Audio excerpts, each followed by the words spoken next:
Bwana Yesu asifiwe. Karibuni tena kwa wakati mwingine tuweze kutafakari neno la Mungu kutoka katika kitabu cha Nabii Isaya sura ile ya kwanza mstari wa 19.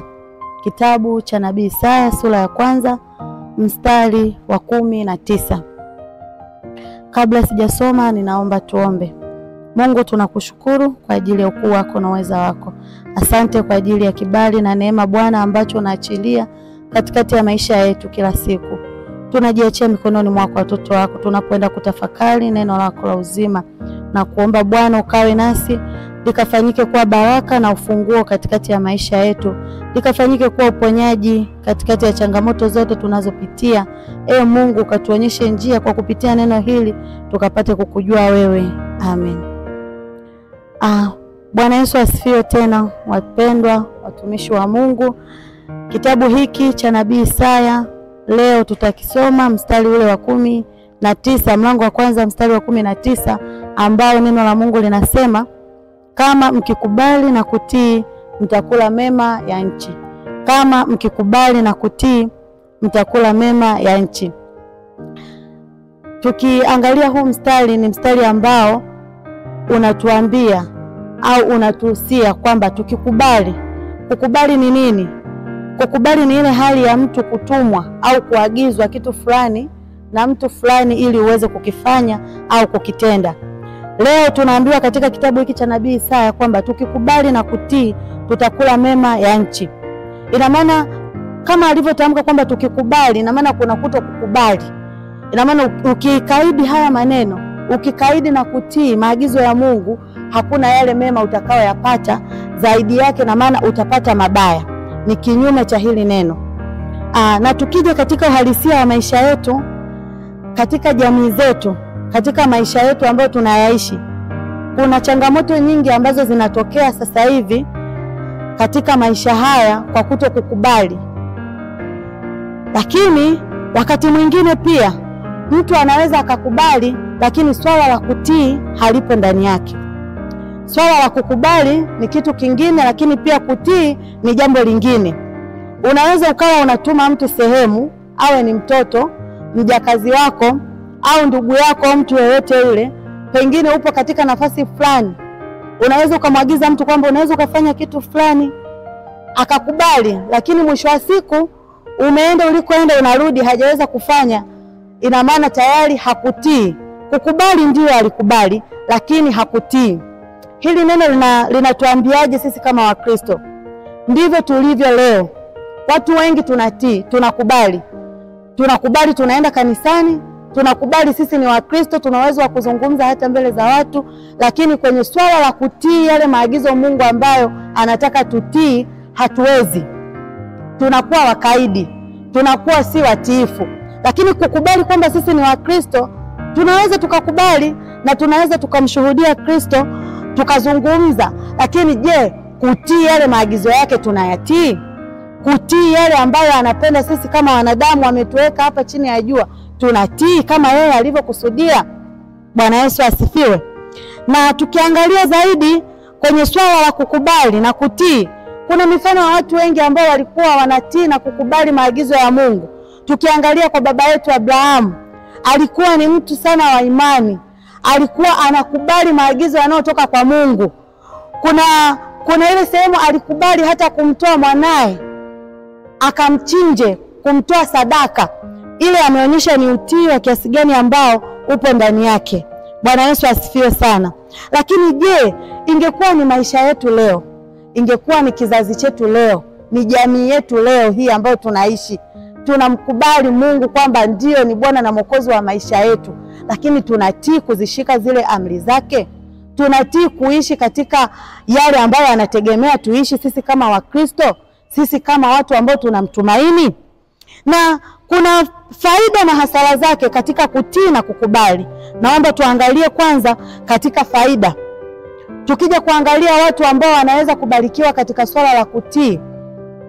Ndugu zangu, hata ukiwa na familia nyumbani, uwe una watoto, ukiwa ni mtoto mtiifu, ukiwa na mtoto ambaye ni mtiifu, huwa ana upendo kuliko yule ambaye sio mtiifu. Ni kwa sababu gani? Unapokuwa mtiifu, kuna baraka ambazo Mungu anaziachilia juu yako pasipo wewe mwenyewe kujua. Unapokuwa mtiifu, kuna kibali ambacho Mungu anakiachilia juu yako pasipo wewe mwenyewe kujua. Unaweza ukaishi mahali popote na mtu yeyote kwa sababu ya ule utiifu wako. Utii unatupa neema, unatupa nafasi nyingine kubwa zaidi tofauti na vile ambavyo tumetegemea. Kwa zipo faida muhimu kubwa ambazo unapotii unapata baraka nyingi kutoka kwa Mungu, lakini pia unapata kukubalika sehemu ama jamii yoyote ile utakayopita au utakayoishi nayo. Na tukiangalia katika hasara za kutokutii, hasara za kutokutii, hiki ni chanzo cha uharibifu. Hasara za kutokutii, hiki ni chanzo cha anguko la dhambi. Tukirudi katika kitabu chetu cha Biblia kinatuonyesha watu wa kwanza wa kutokutii. Tunakumbuka stori ya Adam na Eva pale bustanini. Kilichosababisha anguko la dhambi ni kutokutii. Kwa kutokutii kunaweza kukakupeleka ukaanguka mahali ambapo Mungu sio kusudi lake wewe uwepo hapo. Kutokutii kutakupeleka wewe kujiingiza katika shida ambazo Mungu hajakusudia wewe kupita huko. Kutokutii kutakupelekea wewe kukosa baraka zako kwa Mungu. Kutokutii kutakupelekea wewe kutoka katika kusudi la Mungu na kwenda katika mpango wa adui, kwa sababu hautaweza kutii sauti ya Mungu, maana ndani yako hauko tayari kwa ajili ya kutii. Kutokutii kunaweza kukakukosesha kazi au ajira. Kutokutii kunaweza kukakukosesha mme au mke. Kutokutii kunaweza kukakukosesha bahati yako nzuri ambayo Mungu amekuwekea katika maisha yako. Kwa nini watu wengi sasa hivi wanapitia katika changamoto nyingi? Tukiangalia mtazamo wa maisha ya vijana wengi, wanapitia katika changamoto ambazo ni za mahusiano, lakini pia hata katika changamoto za ajira. Ukikaa vizuri na huyo kijana, pengine kuna mahali ameshindwa kumtii Mungu. Ndani yake utii haupo. Kuna mahali Mungu alikuwa anamsemesha kuwa mahali fulani, lakini kwa sababu yeye amekuwa mkaidi, ameangalia maslahi fulani, ameangalia uzuri wa kitu fulani na kuona kwamba alipoitiwa na Mungu hapafai na kukimbilia yale maslahi yake yeye mwenyewe tofauti na Mungu alivyokusudia. Bwana Yesu apewe sifa. Kwa unapoona anguko limetokea, cha kwanza anza kuomba maombi ya toba, kwa sababu pengine anguko hilo limesababishwa na kutokutii maagizo ya Mungu. Pengine anguko hilo limesababishwa na kutokutii sheria ya Mungu. Pengine anguko hilo limesababishwa na watu kutokumwabudu Mungu.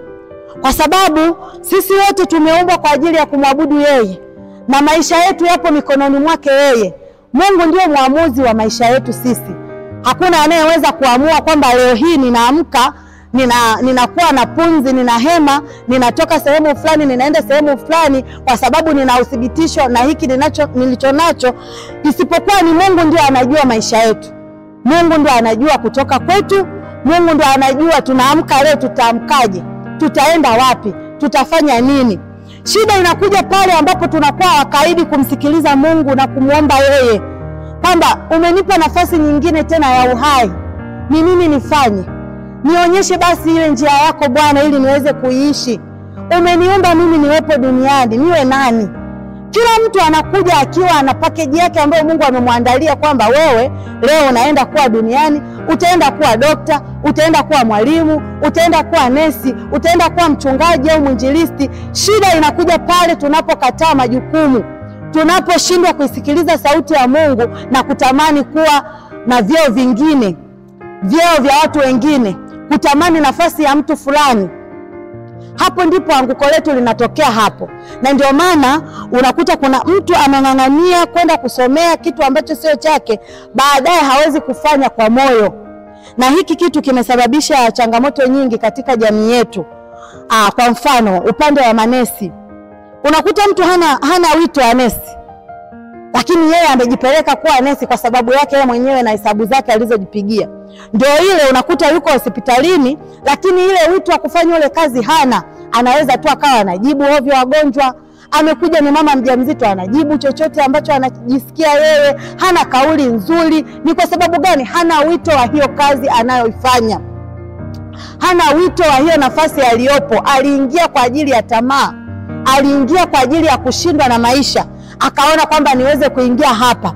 Lakini kama tungepata nafasi nzuri ya kukaa vizuri na Mungu, ya kuomba vizuri na Mungu, na kumueleza matatizo yetu, na kumueleza mahitaji yetu, na kumuuliza kwamba Mungu, umeniweka hapa chini ya jua, niwe nani? Nikutumikie kwa nafasi ipi? Nikutumikie katika ngazi ipi? Ndugu yangu, Mungu angetupa nafasi ya kutambua. Mungu angetuonyesha. Kuna vitu ambavyo utaona hautaforce, kuna nafasi zitajitokeza ambazo haukutegemea. Mungu anakuinua wewe mwenyewe kwa sababu umemuomba. Lakini kwa sababu tunaenda kibinadamu, tunaangalia maslahi ya pesa, tunaangalia wadhifu fulani ili tuonekane kwamba sisi tuna ngazi fulani, ndio tunajikuta katika sekta tulizonazo hatuwezi kuzitendea haki, kwa sababu tunafanya kwa ajili ya maslahi tu. Tunafanya kwa ajili ya kujipatia kipato. Na kuna wakati mwingine sasa, kwa kulazimisha kwetu huko, kunaweza kukasababisha kutokupata baraka za Mungu. Ndio maana kuna watu leo wanafanya kazi vizuri, lakini bado wanatembea na zana zao kiunoni au mikononi au kwenye vipochi vyao, kwenye waleti zao. Mtu unakuta anatembea na zana. Kwa sababu gani? Eneo alilopo hana amani nalo. Anajua kabisa kwamba ameforce kuwa katika ngazi fulani. Kwa hiyo asipojilinda na hivi vitu, hawezi kutoboa katika ile ngazi. Mungu atusaidie sana. Kwa hiyo unakuta mtu anahangaika, ni nesi au ni dokta, ni mwalimu, mtu ni injinia, lakini anahangaika kutafuta huku na kule vitu vya kumsaidia ulinzi wa kazi yake. Ina maana Mungu hayupo ndani yake. Bwana Yesu apewe sifa. Ina maana ameforce yeye kufika katika ile nafasi, kwa sababu kama ni Mungu ambaye ni yeye mwenyewe amekuweka katika hiyo nafasi, yeye atakupa mbinu za kukupigania katika hicho kiti unachokitaka wewe. Yeye atakuonyesha njia ya kupita ili uweze kufikia lile lengo ulilolikusudia wewe. Kwa haya yote yanaletwa na kuto kumtii Mungu, kuto kumsikiliza Mungu, kuto kushika maagizo ya Mungu. Ndio maana leo tunakuwa na kizazi ambacho kina changamoto sana. Tunakuwa na kizazi ambacho ni kizazi kimejaa laana. Ni kizazi ambacho ukiangalia kinatia uchungu. Unaangalia, unatazama dunia ya sasa, ni wapi tunakoenda. Vijana wengi wanapotea wakiwa bado ni wadogo sana, ambapo wanaweza kumtumikia Mungu, ambapo wangeweza kusimama kwenye nafasi zao, lakini hawawezi tena. Tamaa zimewajaa. Vijana hawataki kufanya kazi, mabinti hawataki kufanya kazi, wanabaki kufanya uasherati, wanabaki kufanya mambo yasiyofaa. Ndugu zangu, tungekuwa na nafasi nzuri ya kutii, ya kumsikiliza Mungu. Amekuweka kuwa nani katika hii dunia? Wewe kama kijana Mkristo, uwe katika nafasi gani? Umtumikie Mungu katika eneo gani? Usingetangatanga katika hiyo hali unayohangaika sasa. Na ndio maana unakuta kuna vijana ambao hawana hata habari na Mungu. Wameshaona kwamba anakuja kanisani, anaona anakuja kupoteza muda. Kwa sababu gani? Ndani yake ashamtoa Mungu, ashaingiza mambo yasiyofaa. Ile nafasi ya Mungu haipo tena. Anajionea kwamba bila kufanya uganga, bila kwenda kwa mganga kupewa dawa, huwezi kupata kazi. Bila kwenda kwa mbibi kukupa dawa na mazindiko, hauwezi kukaa mahali fulani. Ndugu yangu, nataka nikwambie kwamba Mungu bado hajakusahau, wala Mungu bado hajakuchoka. Anakuita hivyo hivyo ulivyo, japokuwa haukujua kwamba yeye ndiye chanzo cha yeye kuwa hai. Ina maana bado una nafasi ya kutengeneza. Pengine unapitia changamoto katika hiyo kazi yako, pengine unapitia changamoto katika hiyo ndoa yako, pengine unapitia changamoto katika ujana wako, pengine unapitia changamoto katika familia yako. Bado una nafasi ya kutengeneza kwa Mungu na kurudi mbele zake na kumwambia kwamba pengine Mungu nilikosea. Kuna mahali nilipaswa kutii, sikutii. Kuna mahali nilipaswa nikuamini, sijakuamini. Kuna mahali nilipaswa nikutegemee, sijakutegemea. Lakini leo ninahitaji kutengeneza upya. Ninahitaji kuanza upya. Mungu ni wa rehema sana mpendwa. Mungu ni wa rehema hata kuacha. Mungu ni wa rehema, atakusikia na atakubadilisha upya. Wapo watu ambao walimuasi Mungu, lakini bado Mungu hakuwakatia tamaa. Walipoenda mbele zake kwa mioyo ya unyenyekevu, Mungu aliwasikia na akawabadilisha. Kwa hata wewe bado haujachelewa mpendwa mwenzangu. Katika hili somo ambalo tumelisoma leo, ninalosema kwamba kama mkikubali na kutii, basi mtakula mema ya nchi. Haujachelewa kupata hayo mema ya nchi. Hata kama umepita katika kipindi kigumu, hata kama umepita katika kipindi cha kukataliwa, hata kama umepita katika kipindi cha kuonekana hauna thamani, bado Mungu anaweza akakubadilisha sasa. Historia yako anaweza akaibadilisha na ukaonekana kwamba wewe ni mtu wa thamani tena mbele zake, na ukapata kibali cha kuendelea kufanya kazi. Kama haujapata kazi, ukapata kibali cha kupata kazi. Kama haujapata mke au mume, ukapata kibali hicho. Mungu yeye bado anaweza. Nikukumbushe tu kwamba unapojigundua kwamba nafasi uliopo hauna amani nayo moyoni, unapogundua kwamba nafasi uliopo ina changamoto za kupita kiasi, usiache kurudi magotini pa Mungu na kumwambia Mungu, yamkini uliniita nikutumikie, sikutambua hilo, ninaomba unipe nafasi nyingine tena. Na kumwambia Mungu, yamkini hukuniita katika hiki cheo nilicho nacho, pengine ni uroho wa madaraka ndio umenifikisha hapa. Ninahitaji Mungu uniweke katika ile nafasi ambayo wewe umekusudia. Ndugu yangu, Mungu ana uwezo wa kubadilisha tena upya. Mungu ana uwezo wa kukutengeneza tena upya. Kwa wapendwa katika Bwana, nataka niwakumbushe ya kwamba katika maisha tulionayo, katika jamii tulizonazo, chanzo cha mapito ambayo tunapitia, chanzo cha changamoto nyingi tunazopitia, kutokukubali na kutii ndiko kunakotutesa.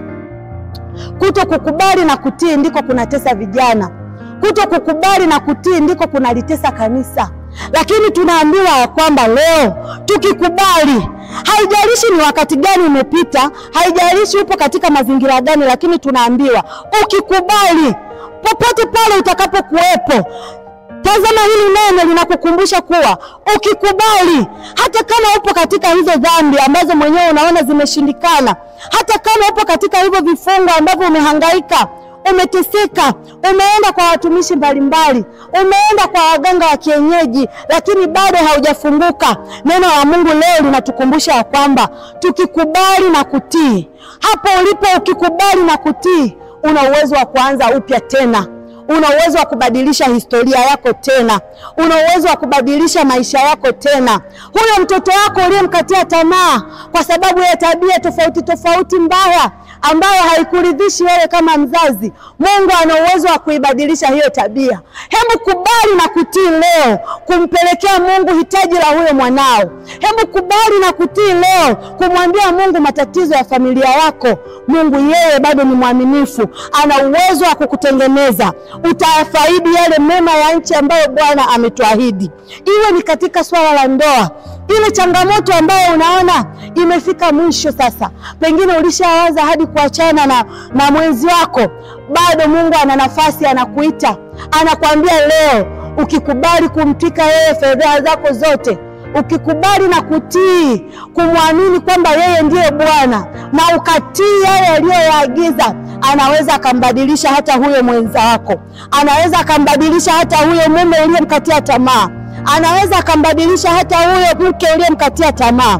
Mungu ana uwezo wa kubadilisha kitu ambacho wanadamu wanaona kimefika mwisho. Bwana Yesu apewe sifa sana. Lakini pia jambo lingine la kujifunza ni kwamba katika kumwamini Mungu kunahitaji kuwa na imani. Hakikisha unakuwa na imani thabiti. Hauwezi kumwamini Mungu kama hauna imani thabiti. Hebu kubali na kutii, alafu amini ya kwamba Mungu anaweza akafanya tena. Kubali na kutii, halafu amini ya kwamba Mungu anaweza akabadilisha upya. Mungu anaweza akakuumba upya. Mungu anaweza akakutengeneza upya katika hali hiyo ulio nayo. Pengine kuna watu walishaona kwamba wewe umeshashindwa, hauwezi kusimama tena. Mpendwa, nataka nikwambia kwamba Mungu anaweza akaanza upya na wewe tena. Kubali kumtii yeye. Kubali kwamba yeye ni Bwana na Mwokozi wa maisha yako. Kubali kumpa maisha yako tu. Hebu kubali kumwambia kwamba Mungu, ninaomba uingie katika maisha yangu sasa, unibadilishe. Halafu amini kwamba Mungu anaweza. Mpendwa, hautabaki kama ulivyokuwa. mpendwa, hautabaki kama ulivyo. Hautabaki katika kifungo hicho ambacho adui anakuendesha. Hautabaki katika mzigo huo mzito ambao unakuelemea, kwa sababu yeye mwenyewe amesema kwamba yeye ndiye ambaye ni wa kumpelekea mizigo yetu. Anasema, njoeni kwangu nyinyi nyote msumbukao na wenye kulemewa na hiyo mizigo. Lakini sasa unaendaje? Pengine unajiona wewe si mtakatifu, pengine unajiona wewe ni mwenye dhambi. Ndugu yangu, Yesu anakuhitaji hivyo hivyo ulivyo. Hivyo hivyo ulivyojikatia tamaa, hivyo hivyo watu walivyokukatia tamaa, hivyo hivyo watu wanavyokuona haufai, hivyo hivyo watu wanavyokuona kama wewe hustahili kuwepo katika hii dunia. Yesu anakuhitaji. Yesu anakuhitaji katika hiyo dhambi inayokutesa. Yesu anakuhitaji katika huo uchungu ulio nao moyoni mwako. Yesu anakuhitaji ili awabadilishe watoto wako. Yesu anakuhitaji ili akubadilishe wewe mwenyewe. Ni hatua ya wewe sasa kumkubali na kutii. Ni hatua ya wewe kumwamini Kristo ili aweze kukubadilisha. Naomba neno hili mpendwa likakupe nafasi nyingine upya.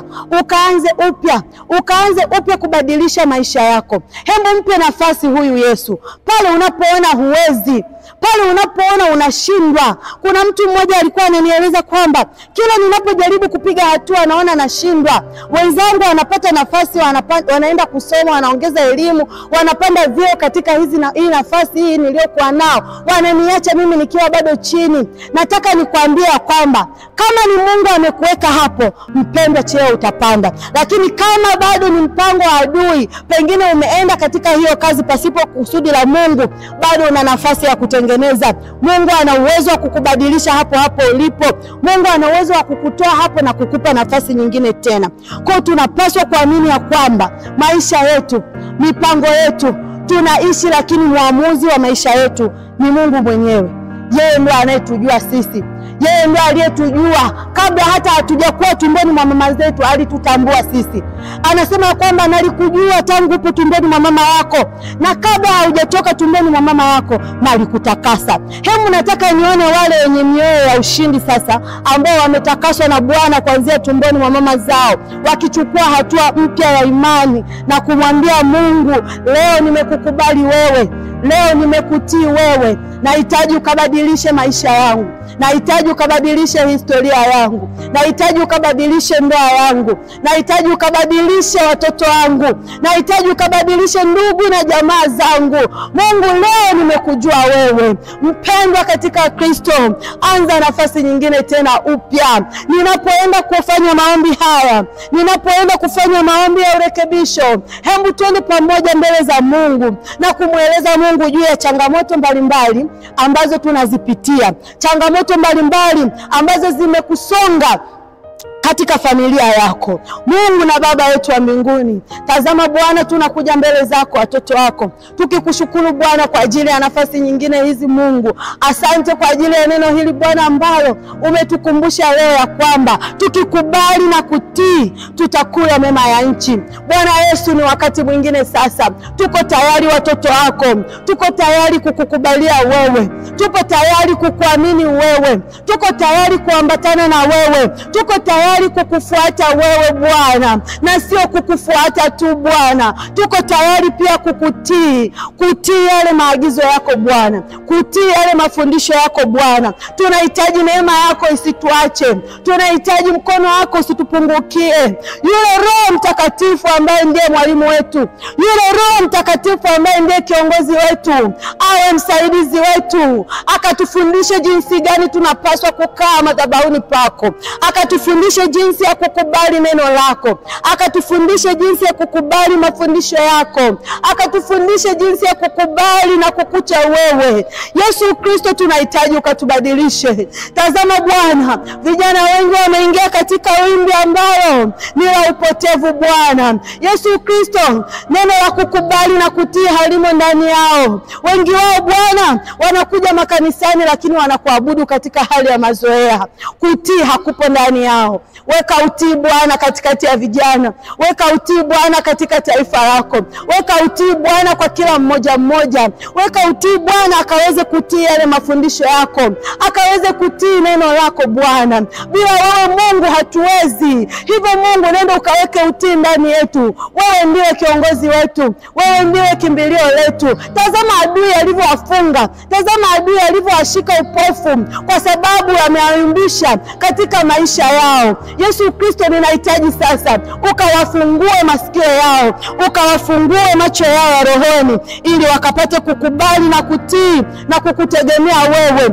Ukawaonyeshe mkono wako katika kazi zao, katika mahitaji yao, katika maisha yao. Bwana Yesu, usiwaache. Tunajiachia mikononi mwako Bwana, tukijua kwamba wewe ni mwema na utaenda kuwa katikati yetu, utaenda kuonekana Bwana. Neno hili litaenda kufanyika njia, litaenda kufanyika neema, litaenda kutupa kibali cha kusogea mbele zako kwa ajili ya kukusikia wewe. Tutaenda kukukubali katika maisha yetu na kukutii katika maisha yetu, kwa kuwa wewe ndiwe Bwana na Mwokozi wa maisha yetu. Asante Mfalme wa amani kwa uaminifu wako. Asante Bwana kwa ajili ya kibali chako. Asante kwa ajili ya uweza wako. Ninaomba Mungu ukazidi kuwa nasi na usituache peke yetu Bwana, kama ulivyotuahidi kwamba hautatuacha peke yetu hata ukamilifu wa dahari. Nasi Mungu tunaliamini neno hilo. Usituache Bwana, japokuwa na madhaifu yetu mengi, japokuwa na udhaifu tulio nao, lakini Mungu tunakuomba neema yako ikatukumbushe kuanza upya. Tunapoanguka Bwana, tukakumbuke kunyanyuka upya, tukakumbuke kurudi mbele zako kwa mioyo ya toba, tukakumbuke kurudi mbele zako kwa mioyo ya unyenyekevu, tukakumbuke kurudi mbele zako Bwana. Tazama Mfalme wa amani, vijana wengi wanapotea katika hali ya ushoga. Bwana Yesu, usinyamaze. Bwana Yesu, atazame. Tazama sasa dunia inaenda wapi? Vijana wa kiume wako wapi? Watoto wetu wa kiume Yesu, tuwafiche wapi? Tulipeleke wapi taifa hili Bwana? Bila neema yako hatuwezi. Bila neema yako hatuwezi. Wakati mwingine hatunao Bwana, tunakuwa nao tunapokuwa majumbani, lakini wanapokuwa mashuleni, wanapokuwa katika mahitaji tofauti, Yesu Kristo, wewe ndio uko nao huko. Usiwaache Bwana. Hofu yako ingie ndani yao. Hofu yako ikaingie ndani ya mioyo yao. Tunakataa roho za ushoga kwa watoto wetu. Tunakataa roho za ushoga kwa vijana wetu. Tunakataa roho za ushoga katika taifa letu. Tunakataa roho za ushoga katika jamii yetu. Tunafuta laana hii. Tunaifuta kwa damu ya Yesu Kristo. Bwana Yesu, onekana Bwana. Nionekanie taifa lako. Lakini hata mabinti wa kike Bwana, watazame Bwana, wengi wao wanapotea, wamejiingiza katika roho za usagaji, wamejiingiza katika roho za madawa ya kulevya, roho za uvutaji bangi. Yesu Kristo, Yesu Kristo, Yesu Kristo, Yesu Kristo, usinyamaze kwa ajili yao. Usinyamaze kwa ajili yao Bwana. Usinyamaze kwa ajili yao. Wabadilishe Mfalme wa amani. Nenda kaweke ukubali wako ndani yao, wakakubali wewe na kukutii wewe. Nenda ukaweke neno la uzima katika mioyo yao. Bwana Yesu, tunaamini kwamba wewe unaweza.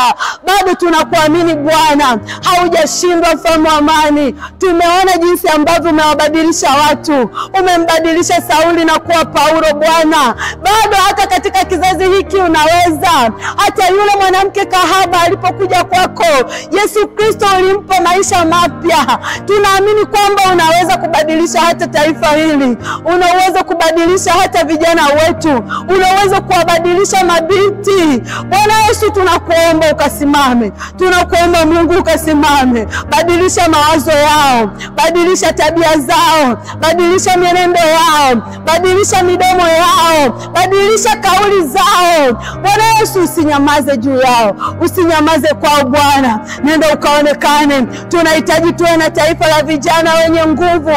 Vijana wacha Mungu. Vijana wanaokutegemea wewe. Lakini bila msaada wako Bwana hatuwezi. Bila msaada wako hatutafika. Bwana Yesu, nenda ukawakomboe. Nenda ukawaokoe katika mashimo waliofungwa, katika vifungo walivyofungwa, katika vifungo ambavyo vimewakamata. Tunajua ni jinsi gani adui anavyopambana kwa ajili ya kupumbaza na kushikilia akili za vijana, lakini bado tunajua ya kwamba Mungu wetu upo, wewe usiyeshindwa. Wewe ni Mungu wa Isaka, Ibrahimu na Yakobo. Unaweza mambo yote, hakuna lisilowezekana kwako Bwana. Hata kwa hao Mungu unaweza, hata katika hili Mungu unaweza kuwabadilisha mashoga na kuwa vijana wazuri wanaokutegemea wewe. Bado unaweza Bwana Yesu kuwabadilisha waliokataliwa na kuwafanya watu wenye kibali. Bado unaweza, nafasi hiyo bado ipo kwako Bwana. Naomba Mungu ukaonekane juu yako, onekana juu ya taifa hili, onekana juu yetu, mfalme wa amani. Usituache peke yetu Bwana. Asante sana Bwana Yesu kwa kuwa wewe ni mwaminifu na umesema ya kwamba utalitimiza neno lako. Hivyo Mungu tunakusihi ukapate kulipa kibali na ukapate kulitimiza katikati ya maisha yetu. Tunatamani tukuabudu Bwana zaidi ya viwango vingine. Tunatamani tuone vijana wakiamka katika kukutumikia wewe Bwana. Tunaomba ukaweze kutujalia nafasi hii Bwana, ili tukaweze kusimama katika viwango vingine. Asante Bwana Yesu kwa uaminifu wako. Nipende kukushukuru mpendwa uliyepata nafasi ya kusikiliza kipindi hiki. Mungu akupe mwanzo mpya katika maisha yako. Mungu akupe mwanzo mpya katika jamii yako. Mungu akupe mwanzo mpya katika familia yako. Mungu akupe mwanzo mpya katika kazi yako. Akakupandisha katika viwango vingine vya juu, huku ukiendelea kumwamini yeye, huku ukiendelea kumkubalia yeye na kumtii katika maisha yako yote, ili uweze kupata yale mema Mungu aliyotuahidia katika jioni hii ya leo. Mungu akubariki mtu wa Mungu kuanzia sasa na hata milele. Amen.